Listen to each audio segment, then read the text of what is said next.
дар мавҷ барномаи иттилоотии хабар.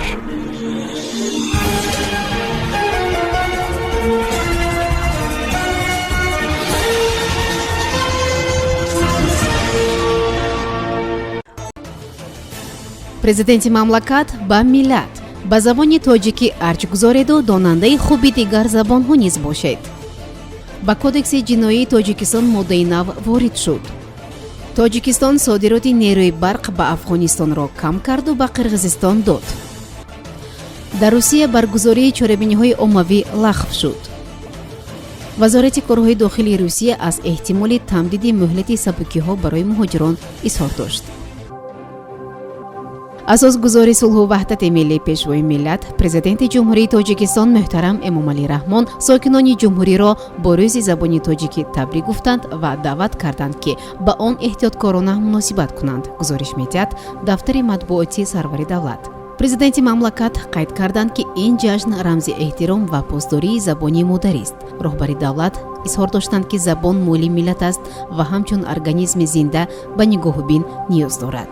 мо забони модарии худро дӯст медорем, ба он эҳтирому арҷи бепоён мегузорем, зеро забон ганҷи бебаҳои мероси фарҳангӣ ва аз ҷумлаи олитарин муқаддасоти молии мо ба шумор меравад, таъкид карданд президенти мамлакат.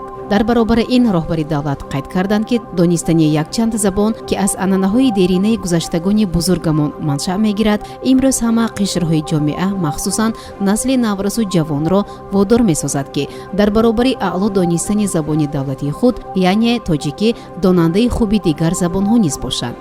мо бояд дар ёд дошта бошем ки сарчашма ва пойдевори худогоҳиву худшиносӣ забони модарӣ аст ва маҳз забони миллӣ тафаккури миллиро ташаккул медиҳад. яъне забони модарӣ барои мо тоҷикон асоси ҳуввияти худшиносии миллиамон мебошад, изҳор доштанд сарвари давлат. таҳти раёсати маҳмадтоир зокирзода раиси маҷлиси намояндагони маҷлиси олии тоҷикистон ҷаласаи шӯрои маҷлиси намояндагони маҷлиси олии ҷумҳурии тоҷикистон баргузор гардид ки дар он лоиҳаи қонуни тоҷикистон дар бораи ворид намудани илова ба кодекси ҷиноятии ҷумҳурии тоҷикистон низ мавриди баррасӣ қарор гирифт. дар ин бора ба Спутник Тоҷикистон котиби матбуоти маҷлиси намояндагон Муҳаммад Ато Султонов хабар додааст. тибқи иттилои манбаъ зимни баррасии ин масъала вакили маҷлиси намояндагон Равшан Раҷабзода иброз намуд ки лоиҳаи қонун дар бораи ворид намудани илова ба кодекси ҷиноятии ҷумҳурии тоҷикистон аз ҷониби ҳукумати тоҷикистон пешниҳод шудааст. тибқи лоиҳа ба кодекси ҷиноятии тоҷикистон моддаи 3341 илова карда мешавад. минбаъд барои ғайриқонунӣ ба роҳ мондани таълими динӣ аз ҷумла тавассути шабакаи интернет агар ин кирдор хусусияти динӣ экстремистӣ надошта бошад ва давоми сол пас аз татбиқи ҷазои маъмурӣ барои чунин ҳуқуқвайронкуниҳо содир шуда бошад ҷавобгарии ҷиноятӣ муқаррар карда мешавад, афзудааст Муҳаммад Ато Султонов. манбаъ мегӯяд лоиҳаи қонуни тоҷикистон дар бораи ворид намудани илова ба кодекси ҷиноятии тоҷикистон ба конститутсияи тоҷикистон ва қонуни тоҷикистон дар бораи санадҳои меъёрии ҳуқуқӣ мухолифат надорад ва аз буҷаи давлатӣ маблағи иловагӣ талаб намекунад.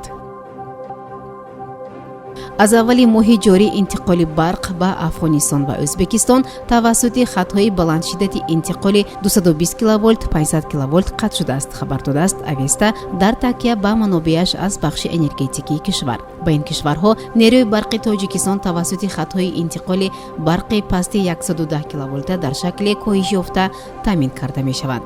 қаблан ниҳодҳои марбутаи Тоҷикистон гуфта буданд ки тибқи созишнома дар баҳор тобистони соли ҷорӣ ба ҷумҳурии Ӯзбекистон тақрибан 1.5 миллиард киловольт соат нерӯи барқ содир мешавад. қарор буд ба ҳамин миқдор ба Афғонистон низ интиқол шавад.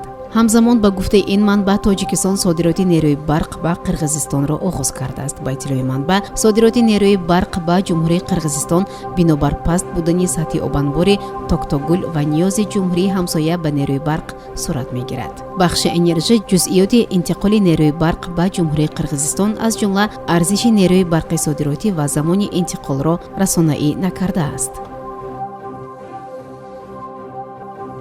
бо сабаби пандемия ҳама чорабиниҳои оммавӣ дар Русия бекор карда шуданд. дар ин бора роҳбари Роспотребнадзор Анна Попова дар ҷаласаи раёсати шӯрои ҳамоҳангсозии мубориза бо коронавирус хабар додааст.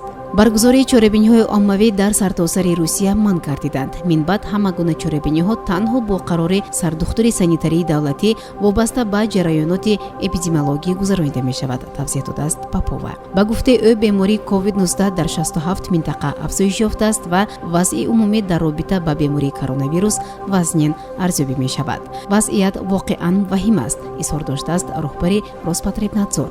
ба таъкиди ӯ шумораи санҷишҳо дар Русия бояд афзоиш ёфта, инчунин расонидани натиҷаи онҳо ба беморон низ суръат бахшида шавад.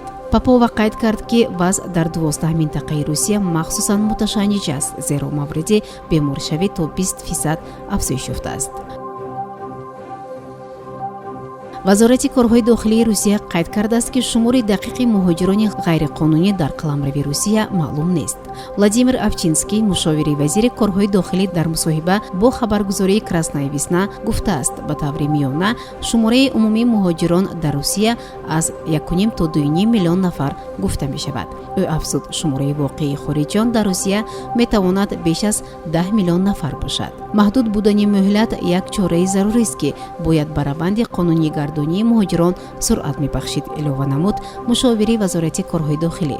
шумори зиёди онҳо қонунӣ карда шуданд, ҳоло аз онҳо изи ангушт мегиранд, сабтҳои электронӣ мегузаранд. албатта наҳмаи онҳо то 3 сентябр тавонистанд ҳузури худро расмӣ кунанд. агар нафароне, ки дар навбат меистанд, пинҳон намешаванд, пас бояд ба онҳо кӯмак ва ихроҷи онҳоро муваққатан қатъ кард, гуфт Авчинский. мушовири вазири корҳои дохилии Русия зикр кард, ки аз 1 миллион муҳоҷир 1% онҳое, ки ба ҷавобгарии ҷиноятӣ кашида мешаванд ё ҳатто бо терроризм гумонбар дониста мешаванд, барои эҷоди мушкилоти ҷиддӣ дар кишвар кофӣ аст. аз ин рӯ расмикунонии хориҷиён дар Русия бисёр муҳим аст. сомиёни азиз, ин буд барномаи иттилоотии хабар. То барномаи дигар шоду пирӯз бошед. хайр.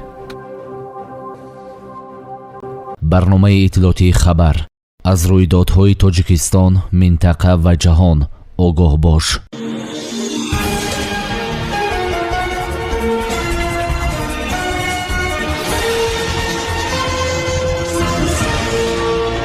дар мавҷ барномаи иттилоотии хабар.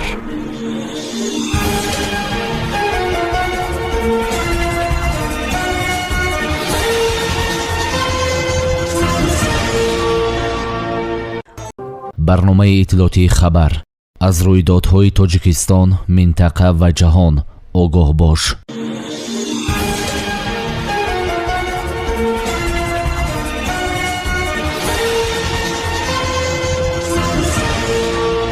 дар мавҷ барномаи иттилоотии хабар.